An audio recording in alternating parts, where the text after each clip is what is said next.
Paradise Lost is a fantasy deduction game for 1 to 5 players, designed by Tom Butler and published by Greenfeet Games. In the game, the evil water witch Nemu kidnaps 8 heroes from the most classic fables in order to erase them from existence and plunge our world into despair. To do this, she summons one of the heroes' greatest rivals to defeat them, and to stop her, the champions must discover who this villain is and the weapon that'll put an end to them.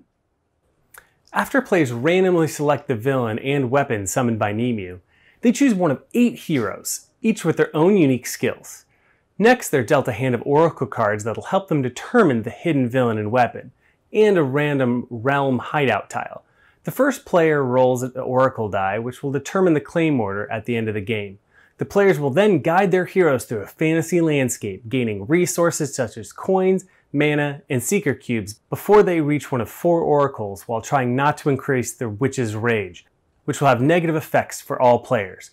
On their way to the oracles, they can encounter various locations such as arenas, shrines, and marketplaces where they can gain or exchange resources. There are also mage towers where you can gather scroll pieces. If you collect a complete fire or ice scroll, you can cast a spell that will reveal the hidden villain or weapon to you. Black Swan and Truth Seeker locations are also available that will force you to draw cards that could benefit or hinder you or your opponents. Once all players have arrived at an oracle card is revealed that will eliminate a possible villain or weapon for all players. Players can gain different advantages based on the order that they arrive at the oracles. The first player gets the most resources, and the last player gets to ask the first question of the oracle, draw a hideout clue card which will help reveal the villain's location, and gets to determine the next oracle cost. The cost of the oracle is indicated by a dice roll and is required to ask a question of the oracle. If you can pay the oracle's fee, you are allowed to ask your opponents questions regarding the villain or weapon. If one of your opponent's hands contains one of the cards in question, they must reveal it to you, unless they have immunity, which is granted by matching the arrival order on the oracle die. After you've completed the final oracle, you may then attempt to make a claim to guess the villain summoned by Nemu and the weapon to slay them. There are 2 ways to determine the order of questioning. If the villain's hideout is revealed to be in a hero's realm hideout tile, then they are allowed to either draw an unrevealed oracle card, ask an additional question of the oracle, or make the first claim. If the villain's hideout is not revealed, then the claim order is based on how many of a particular resource each hero has, which was determined at the beginning of the game. Each player takes turns to guess the right combination of villain and weapon.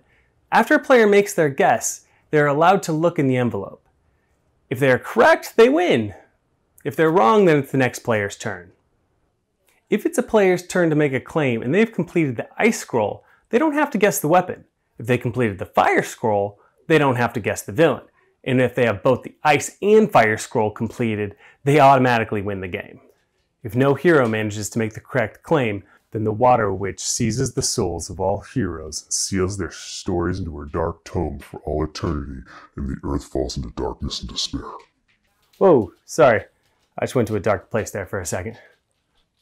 While the prototype we received used meeples to represent the characters on the board, the final game will contain detailed miniatures of each hero.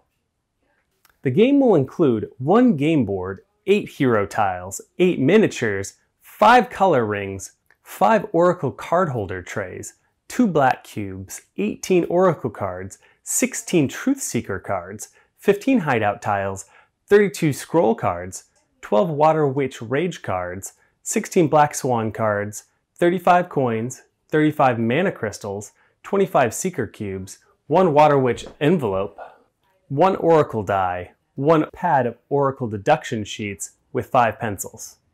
Paradise Lost has a wonderful art style and has a lot of really great mechanics. The designs of the heroes and villains are pretty awesome, and I love how colorful and vibrant the game board is. I also really appreciate that there are multiple strategies to win. Do you focus on collecting all the scrolls, trying to collect resources to ensure you get to make the first claim, or try to get the villain's hideout to match your realm tile? Overall, it's a really fun deduction game that requires a decent strategy while still remaining pretty accessible. If this sounds like your kind of game, then please make sure to check out Paradise Lost on Kickstarter. And remember to head to Board Game Revolution to see other previews, interviews, or just to keep up with the latest board game news. I'm Tony with Board Game Revolution, and I'll see you in my next video preview.